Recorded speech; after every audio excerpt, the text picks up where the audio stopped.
Tudo às claras começando, o quadro em que respondo perguntas de vocês aqui no canal. Muitas perguntas sobre Copa do Brasil. Vou falar aqui o que acho de Bahia e Flamengo, do sorteio, obviamente, sempre dando um foco aqui para o Bahia. Também tem perguntas sobre início de temporada europeia, de destaques brasileiros no futebol europeu. Muita coisa também sobre viagem, sobre jornalismo. Muita gente que assiste o canal sonha em ser jornalista, a galera jovem. Então tem perguntas de vocês também. Então confere, se você está inscrito no canal, a gente está muito perto de chegar aos 30 mil inscritos. Então, se você puder dar essa moral e deixar aqui a sua inscrição, agradeço. Também o like, vinheta.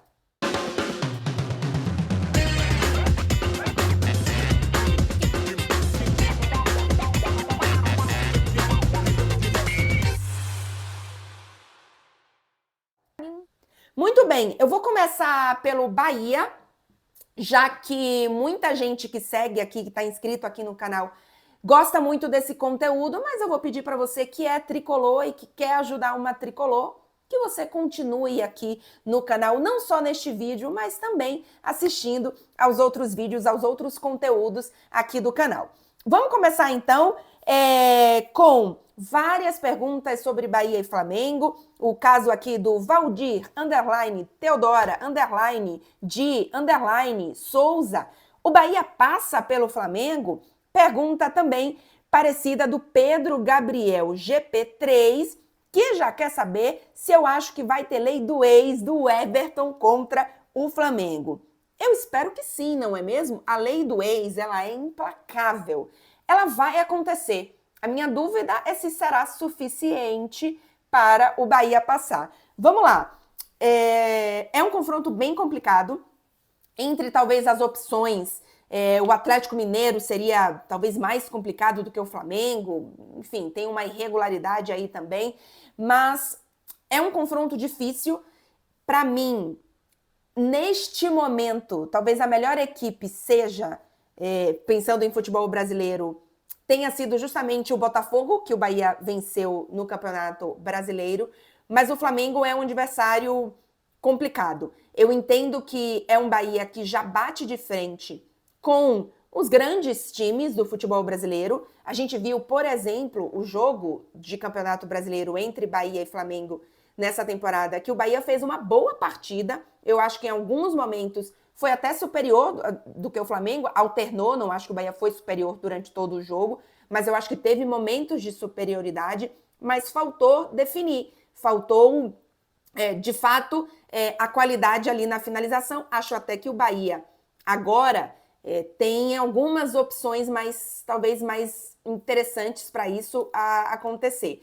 Obviamente, o Bahia tem um momento de maturidade, de evolução de time que é maior do que a que tinha quando enfrentou o Flamengo mais no início do Campeonato Brasileiro. É verdade que a oscilação, a ladeira lá de baixo, que é natural, já aconteceu, talvez ainda aconteça outra, menor, maior, espero que não, mas eu tenho a sensação que a oscilação para baixo, maior desse Bahia na temporada, já passou. Então vamos ver onde que o Bahia vai estabilizar, mas eu entendo que é um momento bom do Bahia em termos de jogo, tem jogado um pouco melhor nas últimas partidas, vem de triunfos importantes. Vamos ver se vai chegar com um triunfo no final de semana, né? Porque vai justamente enfrentar, inclusive, o Botafogo, né? Se eu não me engano.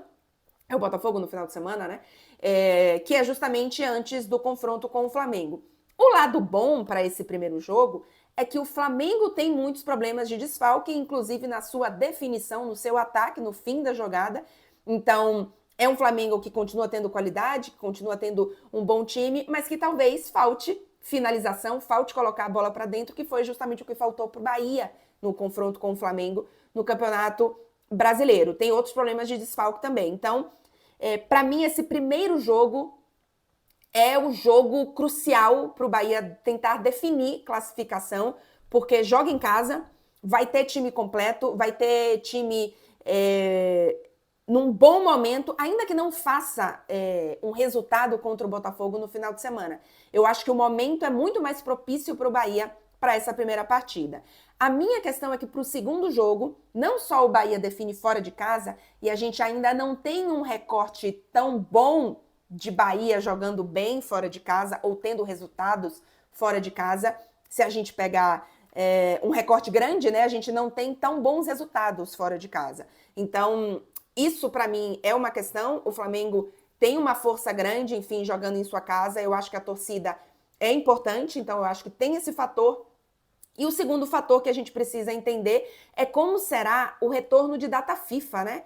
Porque o Flamengo pode ter desfalques, mas o Bahia também, não pela seleção brasileira, mas pode ter desfalques importantes, por exemplo, o caso do Arias, né? Inclusive, essa oscilação do Bahia, com acho que são 5 jogos, não é isso? Sem vencer, o Arias não tava, né? Então, é um ponto pra gente entender. Eu fui até olhar.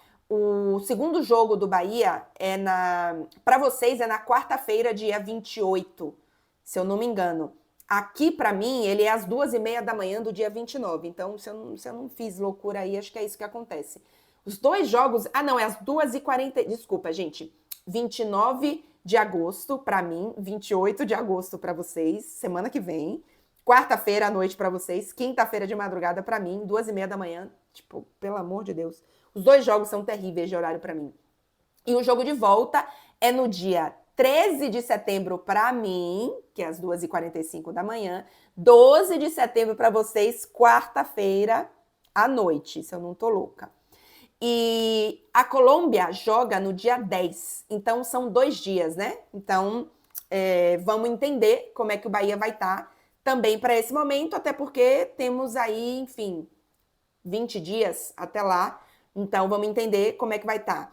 Mas, futebol jogado, se a gente pegar o bom futebol jogado do Bahia nessa temporada, e essa questão da definição acontecer, tem o Lúcio Rodrigues que pode aos poucos ser uma opção cada vez mais interessante, mais decisiva para esse Bahia, dá para passar. É aquela coisa, é favorito, nossa, que beleza, tá tudo certo? Não. Teriam adversários mais acessíveis no papel, né, na teoria. Mas dá para acreditar, dá para bater de frente. Não acredito que é aquele jogo que, se o Bahia vencer, vai ser uma surpresa, mas também não acho que é surpresa se o Flamengo classificar, não é mesmo? Então eu acho que é um jogo que existem motivos no sentido de características e qualidades dos 2 times para que um deles avance. Então, vamos ver o que é que o Bahia consegue fazer. Também teve pergunta sobre o Bahia do Gilvan Lopes. O Bahia de Munique pode, já nessa temporada, ser campeão de um grande título brasileiro? Para mim, o título do Campeonato Brasileiro já está bastante difícil. Eu não imaginava o Bahia brigando por título brasileiro nessa temporada. Para mim, é a briga pela vaga na Libertadores. Projetei lá no início do ano um Bahia na 6ª colocação. Então, acho que pode variar entre quarta e 7ª colocação. Para mim, a 7ª, pelo que a gente viu do potencial desse Bahia, pode parecer pouco, mas já é um caminho, né, a ser caminhado, digamos assim. Mas para mim é a vaga na Libertadores. E Copa do Brasil depende muito para mim dessas quartas de final agora. Nas semis, eu acho que, pelo que a gente está vendo agora, independente de quem vencer, é uma semifinal mais, no papel, na teoria, acessível do que as quartas, né? Que é Corinthians ou Juventude. E aí a final é final, né? Mas pode vir um outro clube bastante complicado, mas é final. Então, tudo pode acontecer. Eu não diria que é favorito para isso, mas eu também não diria que passando pelo Flamengo seria uma surpresa, porque passando pelo Flamengo, eu acho que tira um pouco do não sei se é azarão a palavra, mas eu acho que cresce muito, chega muito grande para a reta final da Copa do Brasil, e a gente está vendo que em campo o Bahia pode bater de frente com os melhores times do Brasil. Então é um pouco disso sobre o Bahia. Peço que você, tricolor, não saia daí, continue aqui no vídeo, deixa o seu like de qualquer forma e atenção, confere se vocês estão inscritos no canal. João ponto Arfael. Outra pergunta do Bahia, inclusive, tá vendo? Que bom que você não foi embora, tricolor.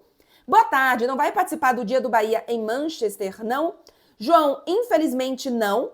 No ano passado eu estive lá a convite da Sócios.com, inclusive, mas, assim, a gente tem um correspondente em Manchester que estará lá para fazer a cobertura do jogo do Manchester e, obviamente, também do Dia do Bahia, enfim, das oportunidades que aparecerem, mas não tenho como me deslocar da minha praça, ainda que, por exemplo, no sábado, se eu não me engano, eu tô até de folga, mas não tenho como ter um gasto para o Bahia Day, sabe? Não é, enfim, não tá nos meus planejamentos. Gostaria muito de ter sido convidada este ano novamente, porém não fui. Então, neste ano não estarei lá. Atenção, marcas!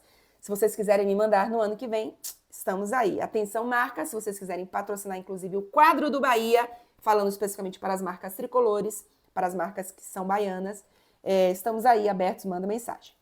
Manda publis. Santana Deniro. Atalanta tem condições de ser campeã italiana? Ainda não vejo a Atalanta sendo campeã italiana. Acho a Atalanta fazendo um caminho interessantíssimo de evolução, de estabilidade, de projeto, de forma de jogar. Assim, eu gosto muito de tudo na Atalanta. Assim, desde o projeto de infraestrutura, com reforma de estádio, com assim, crescimento nesse sentido, desde o projeto de futebol, de como a Atalanta joga, das atitudes que a Atalanta tem em campo, do espírito que a Atalanta tenta ter nos seus times, e isso ser uma identidade que a gente tem visto nessa Atalanta. É uma Atalanta que nunca tinha participado de Liga dos Campeões e participou em 2 anos consecutivos. É uma Atalanta que tem o seu primeiro título europeu, que bate de frente com grandes clubes, com Liverpool, com Bayern, o Leverkusen em especial nessa temporada, né? Porque nos outros anos, em termos de título, não era exatamente assim. Mas no futebol italiano, eu acho que ainda tem uma instabilidade durante toda a temporada que dificulta um pouco o trabalho num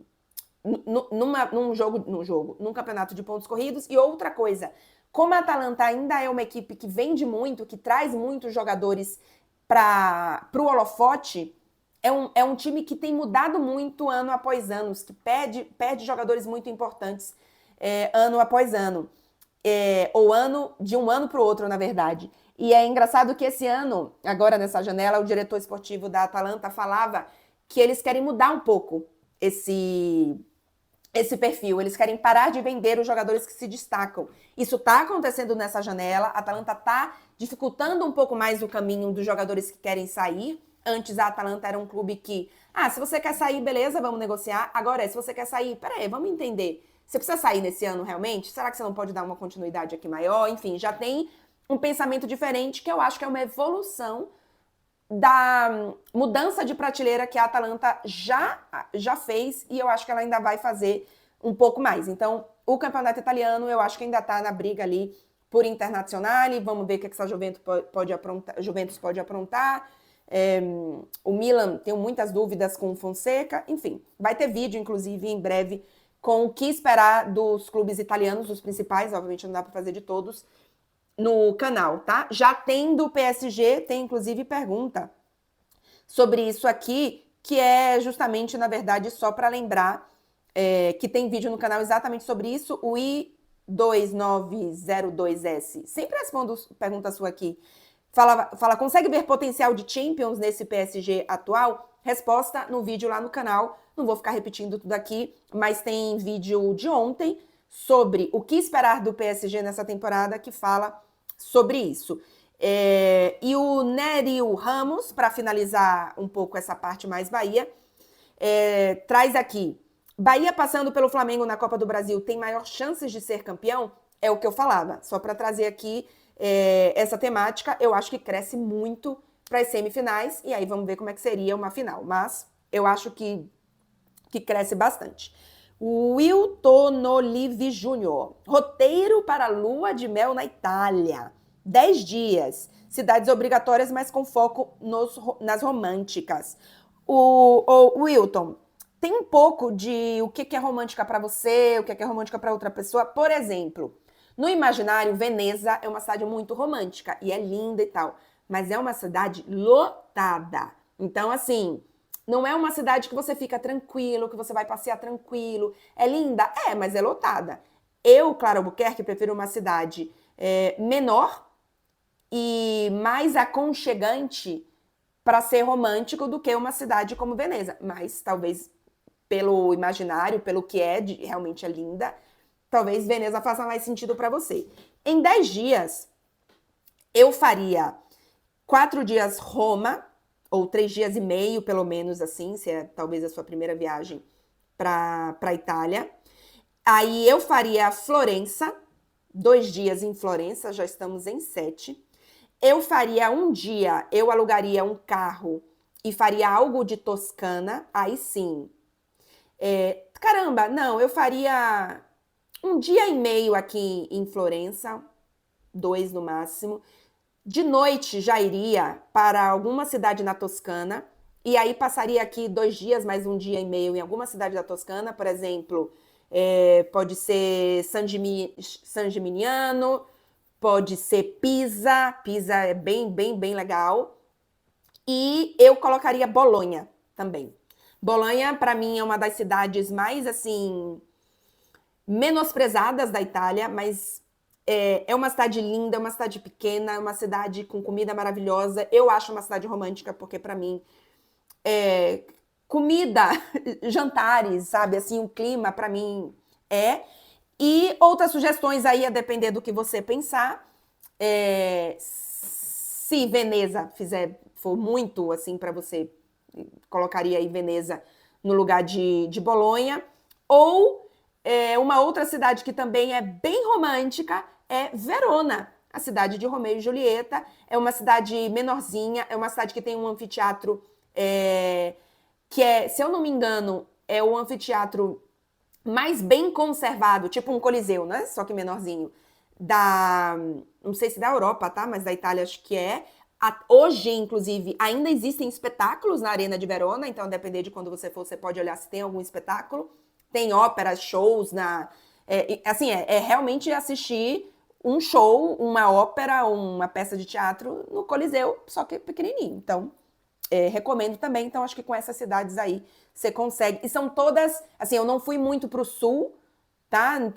Para não fugir tanto. Só Verona que realmente foge um pouco mais, mas todas as outras você consegue fazer um pouquinho aqui mais. Turim é maravilhosa. Milão eu não amo tanto. Não é uma cidade romântica. Eu não iria na minha primeira vez para Itália, ainda mais de lua de mel, assim, para Milão.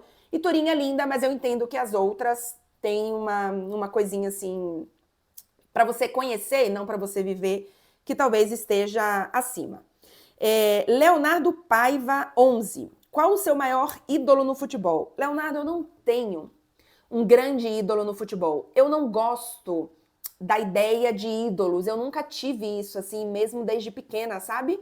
Não sei porquê, eu não tô dizendo que tá errado, não tô dizendo que é pra ninguém não ter, mas eu nunca criei muito esse negócio de ídolo. Eu não tenho hoje. Nossa, quem que é seu ídolo?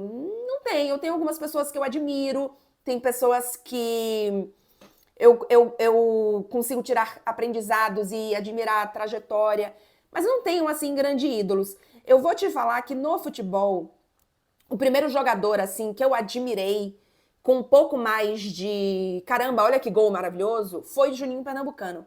Porque eu admiro muito a trajetória dele, assim, é nordestino, tem uma história de evolução no futebol para mim muito interessante. Inclusive, jogou no Vasco, que foi o time, né, que eu tive ali uma torcida inicial.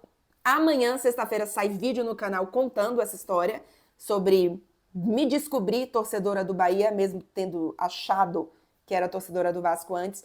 Então, talvez essa figura principal, assim, ou que mais se aproxime, seja o Juninho Pernambucano. E eu admiro também muito os valores dele, tá? A postura dele política mesmo, os pensamentos dele, eu admiro. Tá tudo bem você não admirar, tá tudo bem, mas é o que eu admiro, tá? Então vai um pouco por aí. Primeiro, o OnePass04 pergunta se eu acho que o Fortaleza pode ganhar o Brasileiro ou a Sula. O OnePass, veja bem, o Fortaleza já foi para a final da Sula na temporada passada, já bateu reta final de Copa do Brasil também, não lembro agora a temporada. Nessa temporada tá brigando no topo da tabela. Eu ainda tenho muitas dúvidas desse título do Campeonato Brasileiro, porque eu ainda acho que faltam muitas rodadas e a gente ainda tem uma necessidade de falta de oscilação, digamos assim, que eu não sei com quem vai acontecer, com quem não vai acontecer. Se não acontece com Fortaleza, por exemplo, ou se ela acontece muito pequena, caramba, eu acho que pode brigar pelo título. E eu acho que, em especial, essas competições como a Sul-Americana, como chegou na temporada passada e perdeu, bom, chegou até a final, né, no caso, eu acho que o Fortaleza, ele tá caminhando para se manter nessa primeira prateleira de quem briga por títulos. A gente tem uma evolução gigantesca, assim, o quê? Nos últimos 5 anos, é uma evolução absurda, um projeto de administração, assim, para servir de exemplo para outros clubes. É um Fortaleza que há poucos anos estava brigando para voltar para a Série A e agora é um protagonista não só da Série A, não só do Campeonato Brasileiro, mas de outras competições. Tem um projeto muito sólido, tem uma estabilidade muito grande e acho que isso faz uma diferença, assim, importantíssima para o projeto, uma estabilidade técnica, uma estabilidade financeira, uma gestão que evolui, que mantém o pensamento de investimento e retorno e progresso. Assim, o trabalho que o Fortaleza faz nos últimos anos é para se elogiar, é para servir de exemplo. E eu torço muito que seja mais um nordestino, junto com o Bahia, obviamente, que esteja nessa primeira prateleira de quem briga por título. Vai vir um título agora? Vai vir um título daqui a 2, 3 anos? E eu tenho dito a mesma coisa para o Bahia. Não sei quando vem esse título, mas no Bahia, talvez a gente consiga ver a mais longo prazo, porque é um Group City e o Fortaleza é uma SAF, mas se eu não estou enganada, ainda não foi comprada, né? Então, a gente tem um pouquinho mais de receio, e aí, talvez eu, por estar menos próxima do que estou do Bahia, talvez seja até um receio que eu não deveria ter, mas tem um receio maior de estabilidade a longo prazo. Do Bahia, eu consigo confiar um pouco mais. Mas, se continua nesse caminho, eu acho que não é uma questão de se vai ganhar, e sim quando vai ganhar. Assim como eu acho que é pro Bahia. E aí eu não tô falando necessariamente de Campeonato Brasileiro, de Série A, mas de alguma competição. Como, assim, facilmente poderia ter ganhado a Sul-Americana da última temporada. E o Nilo FIFA Nerd pergunta: quais jogadores brasileiros você acha que serão destaques na temporada europeia 2025? A gente sempre tem muitos brasileiros, né? São quase 200 brasileiros no futebol europeu nessa temporada. Obviamente, estou trazendo aqui um dado de todos os jogadores, né, que estão contratados por clubes, mas eu vou trazer 2 jogadores que eu tenho uma expectativa muito grande e em estágios e por motivos bastante diferentes, assim, no sentido do que podem fazer. Acho que o primeiro deles não tem como a gente não esperar muitas coisas do Vinícius Júnior nessa temporada. É um jogador que evoluiu gigantescamente o seu jogo na finalização, no posicionamento, na inteligência em campo, tática, sabe? De momento de jogo, no fim das contas, de poder de decisão. Acho que foi uma evolução gigantesca do Vini nos últimos 2 anos. Acho que há 2, 3 anos atrás foi uma evolução mais de finalização, de poder de decisão. E acho que na temporada passada ele teve uma evolução tática de posicionamento em campo muito importante. Para mim, deveria ganhar o melhor jogador da temporada passada. Então, considerando, mesmo que ele não ganhe, mas na minha cabeça ele deveria ganhar, eu acho que é o jogador que a gente vai ter mais expectativa, né? Ainda mais com esse Real Madrid, que tem, assim, um holofote gigantesco em cima. Então, eu acredito que vai ser outra grandíssima temporada do Vini. E espero que ele estabilize, assim, no auge. E outro brasileiro que eu tenho expectativa bem interessante é o Savinho, porque ele sai do Girona, vai para o Manchester City. É um jogador em outro estágio do Vini, claro, mas é um jogador que vai fazer uma primeira temporada com o Guardiola. É um jogador que está evoluindo também para um jogador, por exemplo, de seleção brasileira, e a gente precisa entender até como é que vai ser o posicionamento, mas o uso dele nesse Manchester City do Guardiola. Eu acho que ele tem um potencial de crescimento, assim, incrível. Não, assim, acho que a gente não imagina ele chegando como titular, né? Tem concorrência grande, mas é um jogador para ir ganhando espaço, para ir evoluindo com o Guardiola, e eu acho que, ainda que ele não seja um destaque para ser o melhor jogador da temporada na Europa, o melhor jogador do City, eu acho que ele vai ganhar um palco de para ser visto mesmo, né? Que é diferente do Girona, a gente sabe disso, mas um palco de evolução que pode fazer dele um dos destaques nesse patamar, né? Nesse sentido. Então, são dois jogadores que eu tenho uma expectativa grande e que eu acho que podem ser destaques em níveis diferentes no futebol europeu nessa temporada. Alan Almeida 1015. Quer voltar a morar no Brasil um dia? Não, não quero. Talvez eu precise, não sei o que o futuro reserva, mas não é um plano. Se eu, assim... Bom, não só eu, como eu e o Marcelo, né? A gente não tem planos a médio e longo prazo, porque a gente tem hoje uma profissão muito sem rotina, muito sem estabilidade a longo prazo, né? Assim, mesmo que eu continue, digamos, sei lá, vou trabalhar mais 15 anos na TNT, não vai ser no mesmo lugar. Então, tem uma incerteza aí de planejamento a longo prazo que me faz não saber exatamente o que vai acontecer. Mas, se eu penso onde eu quero, assim, morar, não é no Brasil. Então, só se eu realmente precisar, se tiver alguma questão, não sei, familiar, médica, mas de vontade, assim, não tenho, não. Que mais por aqui? R. Ribeiro Souza. Já foi na Disney em Paris? Vale a pena? Indo ano que vem, sugestões de passeios, por favor. Já fui.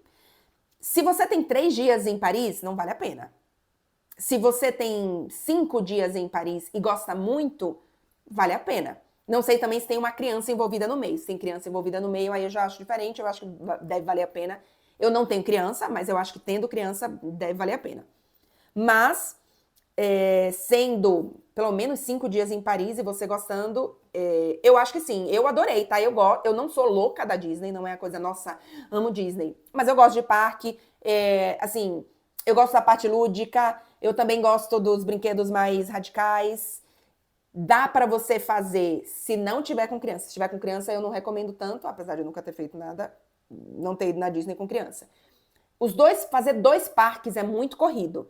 Mas se você, por exemplo, eu e 2 amigas, a gente tava assim, todo mundo queria mais ou menos a mesma coisa, a gente pegava a fila, aquela fila que você não precisa necessariamente ir junto com quem você tá, né? Então você pega uma fila que é mais rápida, porque vai muitas vezes de 1 em 1 e não de 3 em 3. Nós éramos 3, a gente teria pra ir junto, né? Você acaba pegando uma fila maior, tem fila separada pra isso.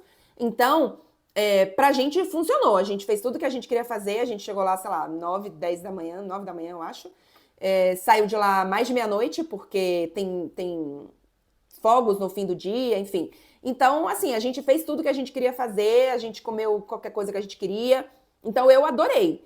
Mas é isso, tem que ver um pouquinho quantos dias você tem, que você vai com criança, não vai com criança, mas no geral, na programação, eu acho que vale a pena. Eu gostei bem.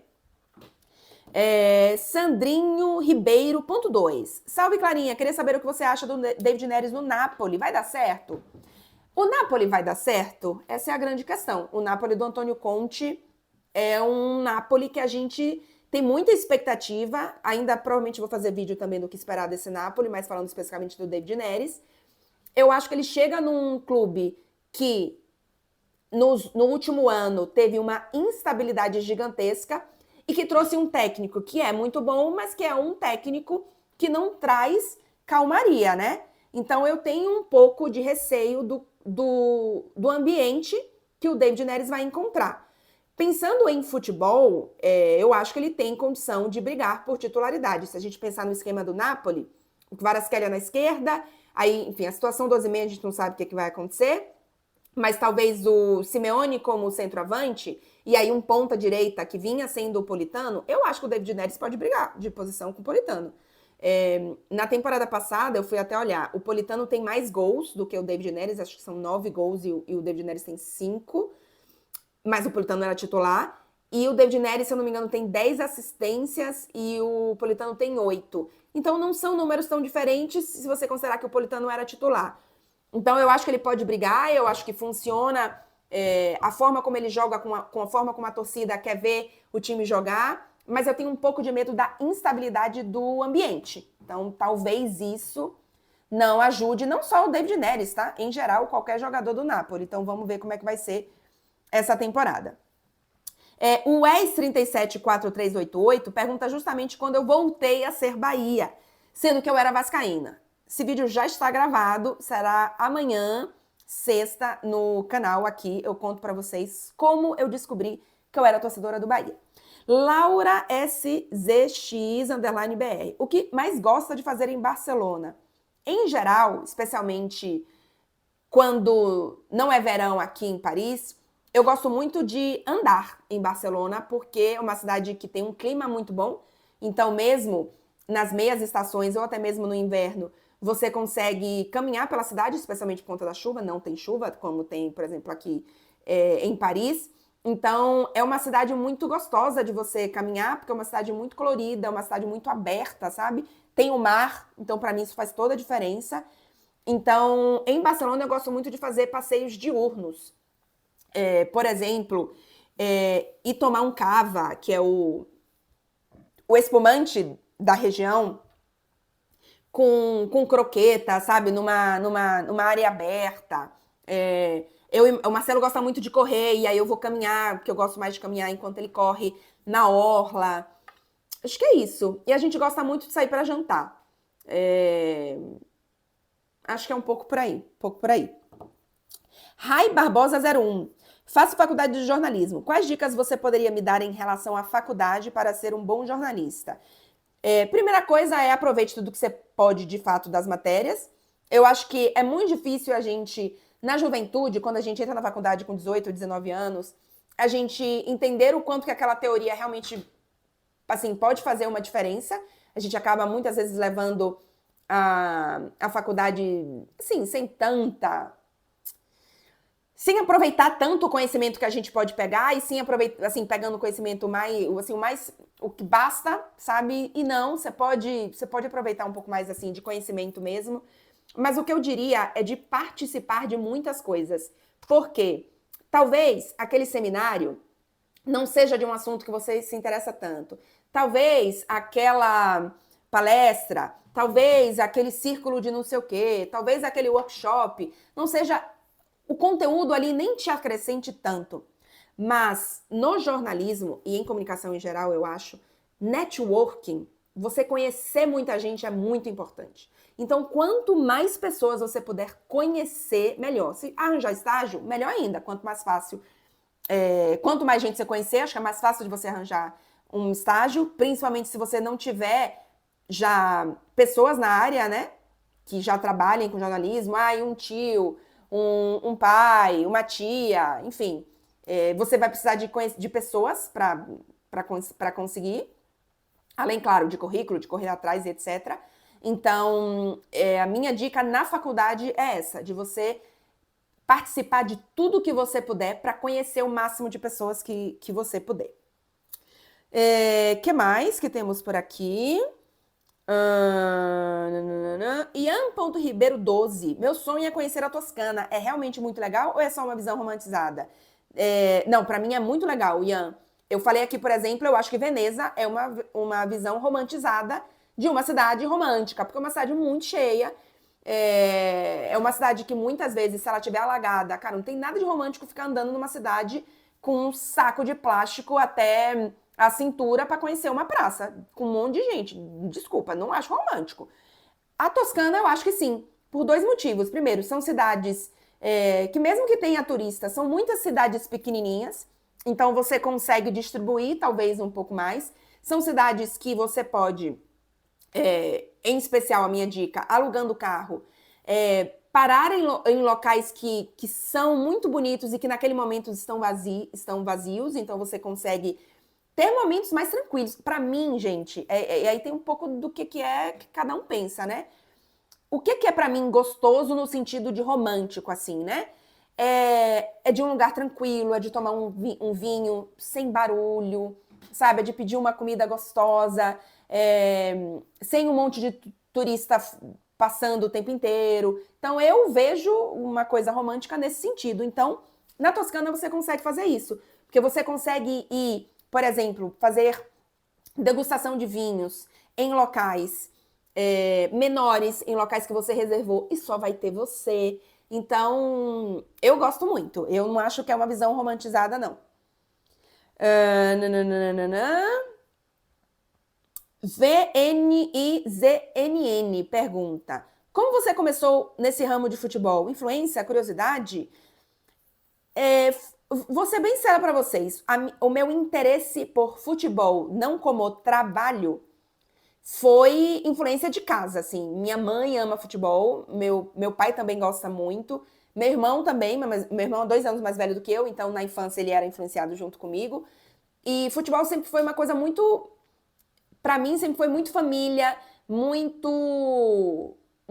assim, muito bom momento, sabe? Um momento muito bom de juntar, de após almoço todo mundo sentado no sofá assistindo o jogo. Então,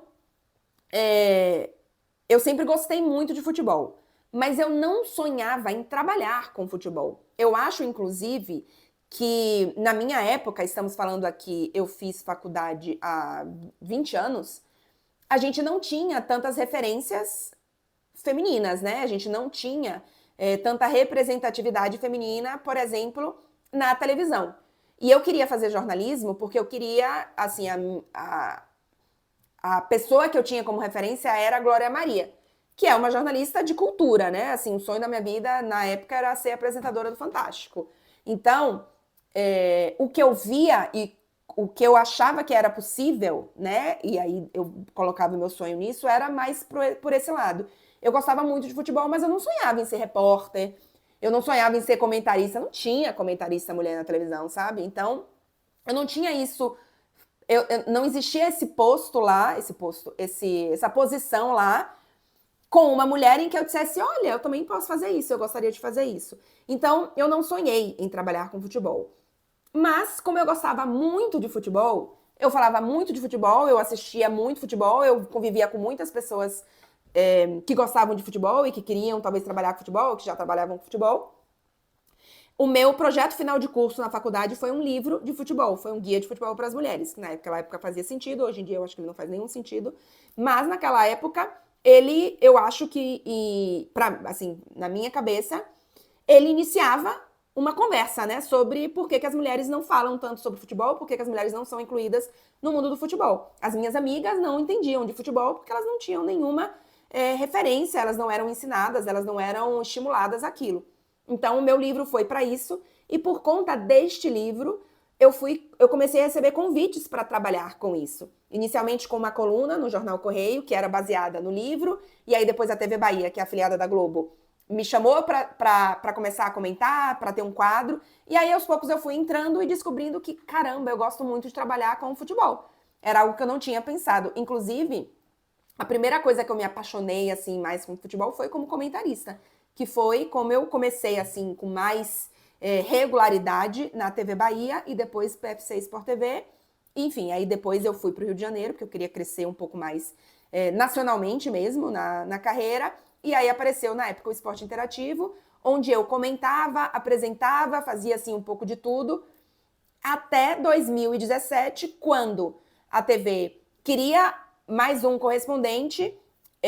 Eu não estava assim tão satisfeita, eu já morava no Rio de Janeiro, eu já estava morando longe de casa, não estava tão satisfeita assim, pessoalmente, profissionalmente, e achei que era uma oportunidade que eu não podia perder e meio que me candidatei, assim, fiz, gente, peraí, vocês estão precisando realmente de mais um correspondente? Eu quero, hein?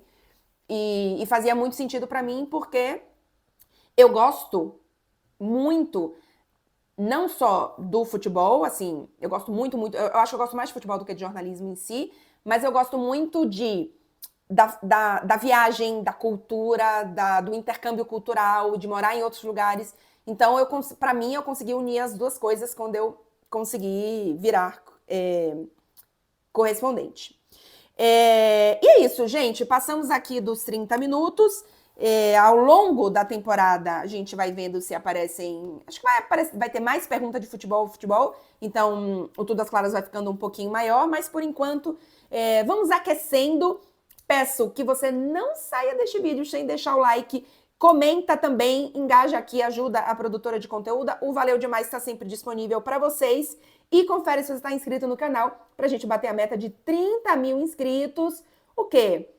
Antes do sorteio da Champions, não vai dar, não confio. Mas antes do primeiro jogo da nova fase de grupos da Liga dos Campeões, será? Conto com vocês. É isso, gente.